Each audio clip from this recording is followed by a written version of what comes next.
Yes. Yes. I did it. I did it. I have come up with a big idea of how to achieve world peace. Oh yeah. Look at this. So, what I got right here is my journal of thoughts, where I write down stuff that comes up, that pops up on my mind that I think is really cool. And as you can see here, I have done some writing, and I did how to achieve world peace. Oh boy. So, I just wanted to share this with you, because it's not completely done yet, but this is it's really good theory so far that I've come up with. And I think that it's a good starting point for us to achieve world peace theoretically wise. Yeah. So, what I'm about to go over is that I can't memorize this all in my mind, so I was going to read it off to you guys. But then basically this is like what I wrote down, and like it took me around like a good say an hour to like try to like think up of like how each thing can connect to which, and so for like this is what I got so far. Okay, so let's go. I'll start off from the first paragraph. Okay. Hear me there. Alright. From a utopian standpoint, it can be achieved if everyone in the world loved each other and everyone has the needed resources to be content enough to not fight for resources. Unfortunately, human nature doesn't work that way. There's always bound to be exceptions who disrupt the plan. A possible option that could solve this could be something similar to communism. Gather all of the food supply in the world and distribute to each individual equally according to the necessities for a healthy diet. However, a pitfall of this could be that as the human population increases to a point where the number of humans outpaces resources, the result could be millions of humans starving. Also, if we use all of the food to supply ourselves, and because there's not enough to fill us up if our population becomes out of control, then how about the animals? Oh no, they need food too. If we butcher the animals in attempts to feed us, then other animals will die since the main source of consumption has been cut off. It will set off a chain reaction in the ecosystem of even more animals dying, leading to less food for us and ultimately starving us more. Dun dun dun. This is also the case of for materials. There'd be not enough to go around and we might be worse off. Or, we do have enough and just have to and then we just have to learn to live with less. Sort of like adopting to minimalism for the sake of sharing. Now, one might argue that this is maybe ideal. However, one might argue that this is ideal because if we outpace the resources needed to survive, then things will be kept in natural balance and we won't overpopulate, because the lack of resources will cause our population to decrease back to normal levels so that we can still sustain ourselves. However, we must consider the link between health, lifespan, and population. Common belief says that the healthier a nation is, then the more populous it becomes, and therefore shouldn't be allowed to cause an overflow of humans. But it seems like the opposite is true. Africa and India are at the highest list of the population growth, but the quality of life is nutrition/health sucks. Then look at the most developed countries like Japan and the European countries like the United Kingdom or Finland. While the quality of life and nutritional supply is very high, they're on the list of countries with a declining population. Whoa, that is a big shocker. My hypothesis is this.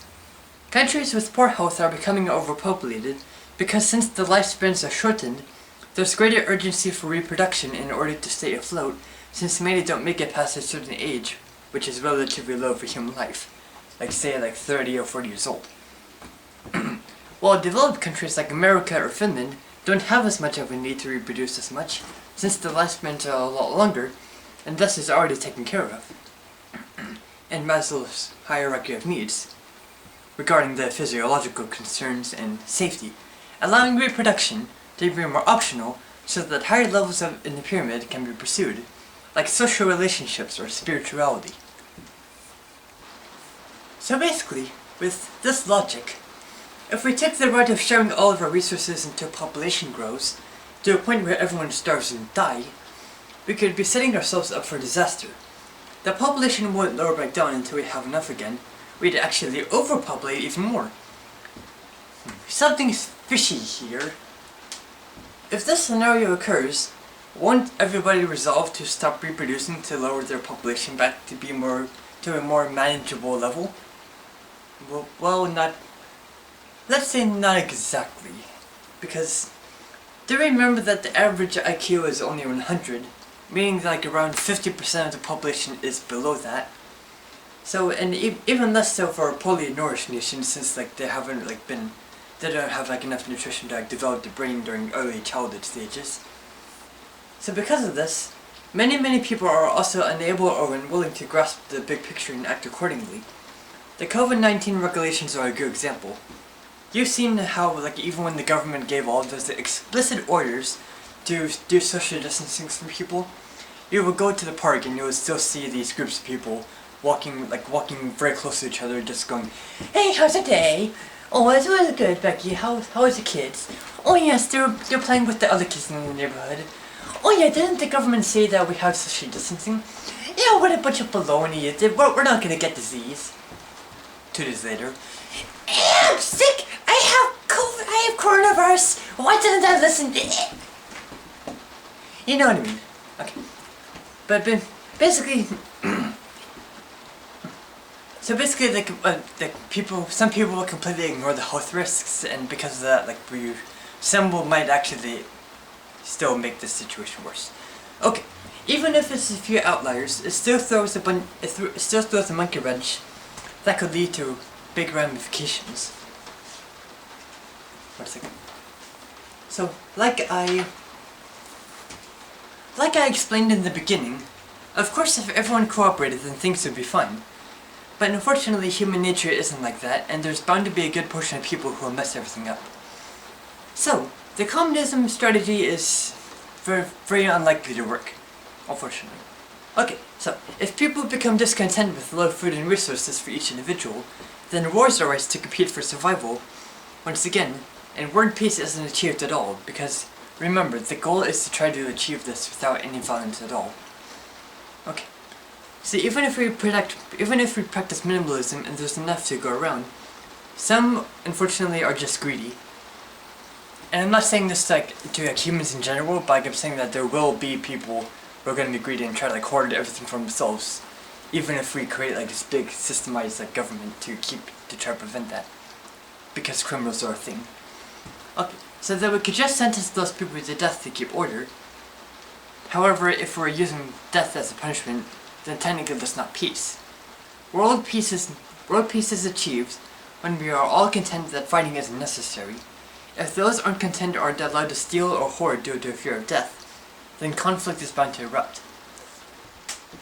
So, a very tricky situation indeed. If world peace is attained through global contentment, and even if we use communism to distribute resources so that everyone's base needs are met, how do we deal with those who are never content, and want more and more and more, even when they have everything needed to survive, and have a little for personal desires? We can't just punish them because that's not peace. So what do? Try psychological training to help change the mindset, maybe? It might work, but a lot of that is like the saying, you can lead a horse to water, but you can't make them drink.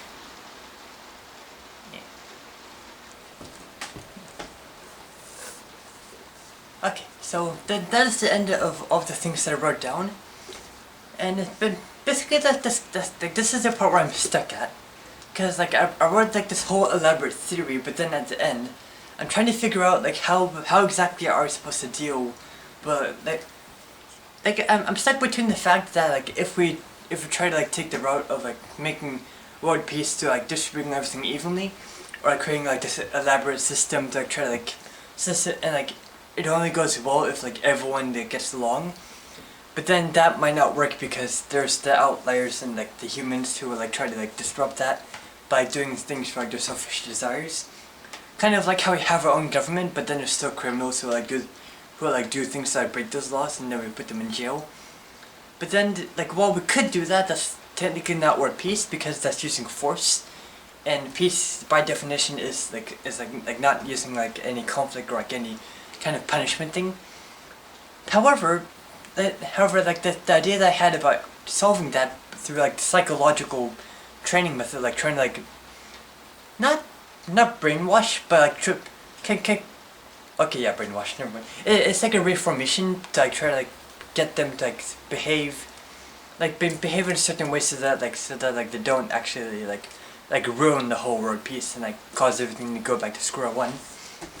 But then I'm not sure if that's peace either, because it's force. Or well, like we could make it optional, but then like we can't do that for 7 billion humans, because there's out to be someone who will not want to do that. So it's kind of like a paradox. I can't make this perfect utopia system without some humans, similar to like the Adam and Eve scenario, where like God made this paradise, but then Eve was like, "Hey, look at this apple." And same thing applied to like the theory that I have right now. However, I'm also saying that like, we can't solve that by like forcing everyone to to kind of like conform to like mentality, because I mean it could work, but I'm not sure if it'll be ideal, because it'll kind of be, I feel like it'll be like what's the word, like maybe a robotic society. I mean, it's technically this. So far, it's the best it's the best I've got for achieving world peace. But like by doing that, so that like everyone is like forced to like not commit crimes at all. Not only that, but like because we changed their mindset that they actually don't want to do that. Even if it might be robotic, it will still achieve that. But it's not ideal, because it just seems shady, You know what I mean? Okay, so that's why I said that this theory is kind of like almost complete, because like I'm very close, but I'm just stuck between like the catch-22 thing. So maybe like I wanted to kind of like bounce this off of you guys, my fans, like the watchers who are watching this little theory video, and kind of like try to come up with some ideas for your own, because I'm very open to like seeing like what suggestions you have, because I bet that you guys have some very valuable insight. And then we can add onto this to like actually make it even better. So even if we can't, because I'm only like one human, I'm not part of like politics, so I probably like won't be able to carry this theory out.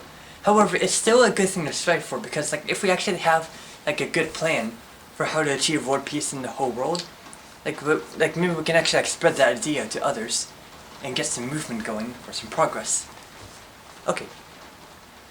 So I hope that I spoke pretty clearly throughout this video, and that like people were able to understand what I was saying, like for the stuff that I wrote down.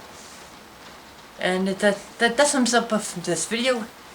And feel free to leave down in the comments like maybe some things you can add to this theory, or maybe some things of what I said might not work, and you want to like point that out and come up with like a better idea that could like kind of like modify what I said to like make it even more smoother. I'm more likely to succeed. And that is all. Okay, so thank you everyone for watching this video, and have a nice time. Stay healthy during coronavirus, because I don't want anyone to get sick, because I know the pain of what happens if you do get coronavirus. So okay, end the video. Bye.